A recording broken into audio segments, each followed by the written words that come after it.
Hello, I just wanted to give a quick video introduction to the new tax legislation for ABST on rental properties in Antigua. The legislation commences or becomes active on the 1st of January 2021. So obviously very shortly. The ABST is slightly different from or the rules and regulations are slightly different from normal corporate ABST. The rate is slightly different, so it's 14% on accommodation as opposed to 15%. So I'm going to break this video up into different sections so that you can skip through the sections and you can look at various different aspects and go back and cover them to give you a better idea. Obviously this is an overview. It's not designed to be full tax advice, but it should give you a relatively good understanding of what the new tax regulations and requirements are for short-term property lets, rooms in houses, rooms in apartments, boutique hotels, that sort of thing, which previously have not been covered or not been required to pay ABST. So the first thing to understand is what is covered and what is not under these new regulations. So effectively it is short-term rentals. A short-term rental has been defined as 45 days or less. So if a stay in a property is 45 days or less, then 14% ABST must be paid on the accommodation portion of that stay. Now it must be paid within a certain time frame, which I will go into, but effectively all stays will be affected by that, and each property will be required to register. Now, with the current pandemic going on, we have a situation where properties are certified, and they're certified by the Health Authority and Tourism Board to allow them to be considered COVID safe. So when people arrive at the airport, they will they get a health check, they get their temperature taken, they get their COVID certificate seen, their PCR test checked, and also they're checked to see what accommodation they're staying in. Only approved properties can accept guests. So effectively, if your property is not approved, you won't be able to receive guests. So, or you won't be able to receive guests without those guests being forced to quarantine for 2 weeks. So effectively, if you had guests coming in for a week and you didn't have a certificate, then those guests would be forced to quarantine for a week or 2 weeks if they were staying there for 2 weeks, which obviously would not be great for their holiday. So what the government have done is they've tied in effectively part of this ABST registration with the COVID certification for the property. So from the 1st of January, the ABST regulations come in. However, from the 1st of February 2021, no guest will be allowed into the property unless that property has been registered for ABST for short-term rentals. So if they don't have that, any visitor to that property will be required to quarantine. And a note will be made of that property and where they're staying. So they have tightened up quite significantly on the general rules and regulations, who can stay and where they can stay, and what the quarantine requirements are for those properties. So as many of you may be aware, it is a legal requirement to have an on-island agent managing properties in Antigua. So if you are going to hold out to have your property rented short or long term, it is a legal requirement to have an agent on island to represent you. So if you are non-resident, then you must have an agent do that.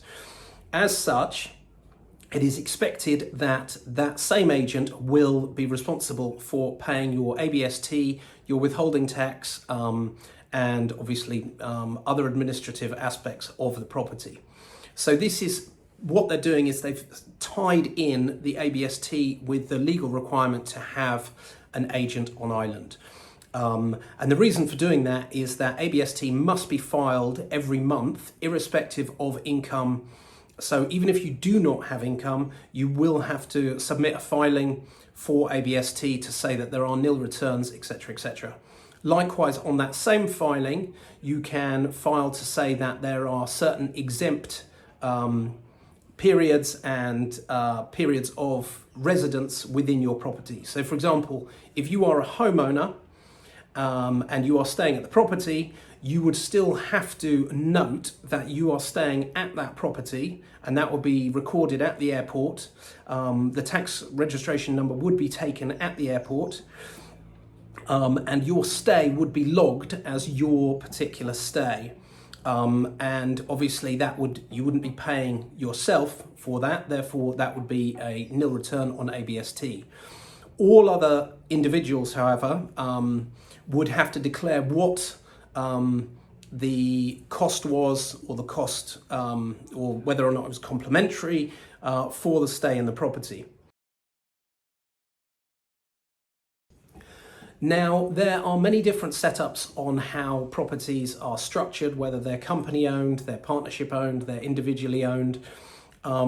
We are looking into all of the different ownership structures, and also the different ways that individuals have their properties set up for short-term, long-term, whether they do the holiday lets themselves, whether they do them on VRBO, whether they do them Airbnb, whether exclusively through a management agency in Antigua, whether they do them themselves. However they're promoted, we are creating a sort of bespoke, tailored structure for each of the homeowners. So if you need advice on that, for our homeowners, we'll be creating a bespoke, as it were, package for each property so that it can be defined as a company. What the usage of the property is significant. So whether you bought the property as an investment, whether you use the property, whether you have the right to use the property, whether you have the right to stay in the property whenever you like, all of those aspects come into your unique tax calculations and ABST calculations. So it is important that when we're looking at each individual property, and you're looking at each individual property, that you fully understand, for example, the ownership, your usage, and whether or not you're aiming to have long or short terms, and how you want to use the property moving forward with respect to whether or not you would want to quarantine, or effectively say that actually you're not going to quarantine and you do not want your guests to have to quarantine. So there are some quite complex rules that do need establishing, but obviously for our homeowners we will be structuring individual packages for each property. It has been suggested by the Inland Revenue that virtually all rental properties are registered. If you do not rent your property at all, then you do not need to register. There's no reason to register. However, if you do visit the property, you would be required to quarantine for 2 weeks. If your friends, family, tourists, etc. visit the property, they will be required to quarantine for 2 weeks. That is a requirement because if you do not have a tax identification number that goes with the property, you will not be able to go to the property without quarantining, because you will not receive a extension to your quarantine, your COVID safe certificate for the property. So it is worth bearing in mind that even if you don't rent, depending on how long the pandemic continues, that it may be worth registering. If you like to use your property for 2 or 3 weeks at a time, you will end up having to quarantine, and the quarantine rules are quite strict in Antigua. It is worth noting that you will not be allowed to leave the property under any circumstances other than a health emergency or something like that. You won't be able to go shopping, you won't be able to go to the beach, etc., etc. So it is worth looking at. Long-term rental properties, Again, you probably won't need to register, or you don't have to register. Many of you who've got long-term guests in, you won't need to, because the long-term guests are already here. They won't be affected by the quarantine rules, and you won't be visiting because you have a tenant in your property. If you do choose to visit Antigua, the chances are you'll rent a short-term property which would have a COVID certificate, which would mean that you may not need to quarantine, depending on the quarantine authority. All other properties who rent occasionally short-term, or a mix of short-term, long-term, or a mix of homeowner stay, short-term, long-term, etc., it would be strongly advised that you register for ABST, for the simple reason that the Inland Revenue Tax Authority here have made their system significantly more sophisticated. They are introducing penalties. Their goal is not to try to catch people out, and it's not a case of, haha, we got you, we've been assured. However, they will be enforcing the laws.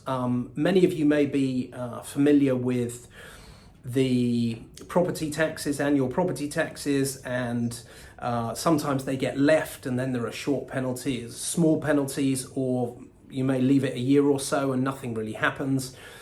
That is not the case with payments of ABST. ABST payments happen or need to be paid almost immediately the following month, and there are quite strict penalties.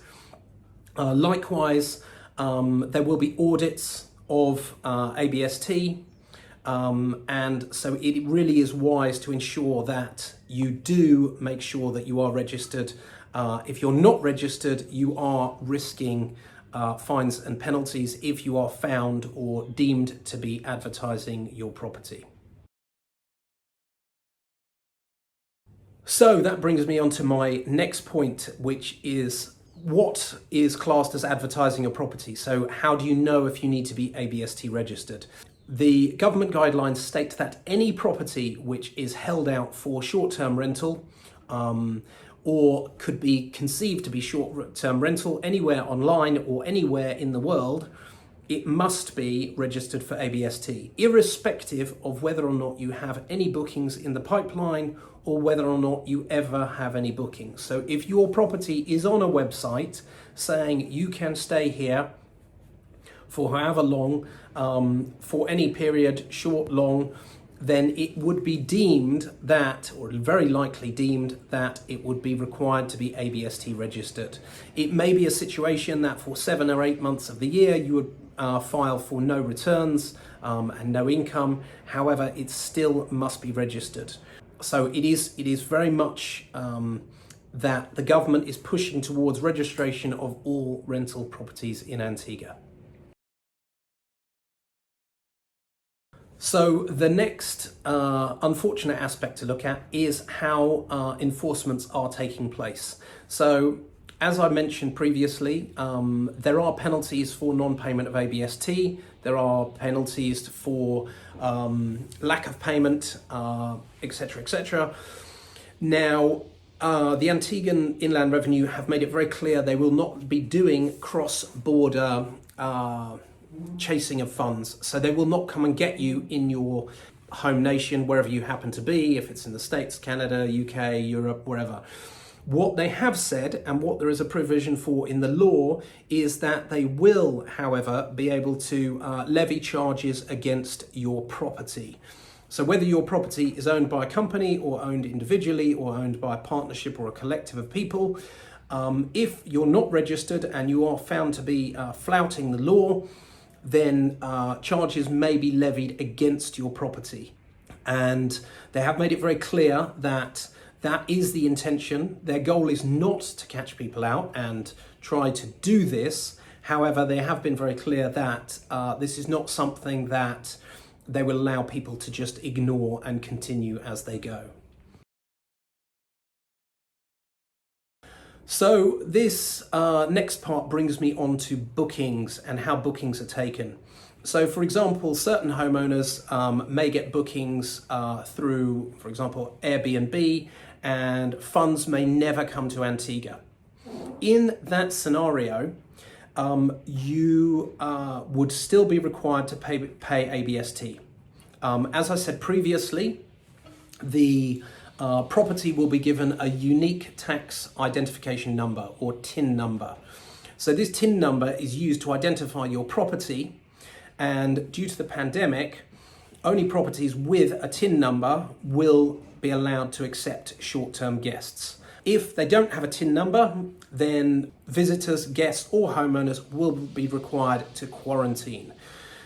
Obviously, this will change as the pandemic hopefully gets better and the various lockdowns are abated and we don't have a situation where everyone has to quarantine.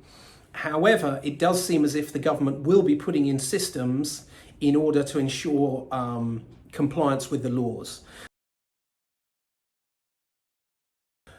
So, if you do take bookings offshore, what it means is that they will be required to pay ABST at 14%. The ABST portion is only paid on the accommodation portion of it. So if you pay a commission fee, then the ABST will not be payable upon that, so you are not doubling up your ABST payments. The other thing to note is that us as a management company will be able to accept bookings which are not made through us, and we will be able to pay the ABST without charging additional commissions on top. So if you are someone who sources your own bookings, you won't end up being double charged for commissions and ABST on those. All bookings made prior to July 2020 will not necessarily, if they occur after the 1st of January, as in if someone booked for May this year and they made that booking in June 2020, that payment will not be subject to ABST. However, it must be declared on the ABST return, which will be done monthly on your behalf. So on to discounts and various other aspects. Stays regarding friends, family, colleagues, etc., including your own stays, they will also need to be registered for nil returns on your ABST return. So it does mean that effectively the government will end up with a very comprehensive record of the use of your property and how that property is being used. If you don't provide that information, the Inland Revenue may investigate you and they may want to know why you're not providing that information. So it is worth noting that that is a requirement by law. So looking at Villa Management as an agency, we are required to declare the usage on the property. So for example, if you choose not to register for ABST, that is 100% your prerogative. You may choose to continue doing your short-term rentals. However, you would be in contravention to the law. We, as Villa Management, would have a duty to inform Inland Revenue. So you may continue to do all your bookings. You may continue to receive guests and friends and family. However, it is strongly recommended that you do register for ABST to ensure that you don't get audited. So what are Villa Management doing? So we have been aware of these various bits of legislation building over the last couple of years. We were aware this was happening. Up until this date, the Inland Revenue were not actively pushing to ensure all of these things get put in place, but as of the 1st of January 2021, they are very committed to ensuring compliance with this. We, as a management agency, have built into our services a tax section. We're working with a number of third parties and additionally with the Inland Revenue in order to ensure compliance, to allow registration of the properties and give you a unique tax identification number. On that basis, we will then file taxes for you on a monthly basis to ensure your compliance. We are going to bundle your taxes together as one complete service, including your ABST, any withholding tax, and also your annual property tax. The advantage of doing this means that you won't end up with any audits, or you shouldn't end up with any audits, and if you are audited, it will be very simple and straightforward because all the information will be provided to you. Additionally, at the end of each year, you will receive a tax payment pack, which you, as if you're an offshore resident, can use in your home nation to then offset your taxes if you are allowed to do so. So you can state that you've paid a certain amount of tax on your income, and if there is a tax agreement between Antigua and your home country, you may be able to offset some of that tax. We do have all of the systems put in place to ensure that you are compliant with all the tax regulations and rules. Obviously, it is an additional burden, financial burden, which the goal is to be placed on your visitors and guests and not on you as homeowners. However, there are various administrative aspects that you as a homeowner have to go through, and this may require a change in the way you are currently approaching your rentals, your bookings, and those sort of things. However, we are here to help you, and we're here to assist and answer any questions you might have. So I hope you have a wonderful Christmas. Thank you for watching the video, and please send me emails with any questions you have. If you'd like to set up a call, please send me an email and we can discuss the particular setup and how you wish to go through that. Thank you very much.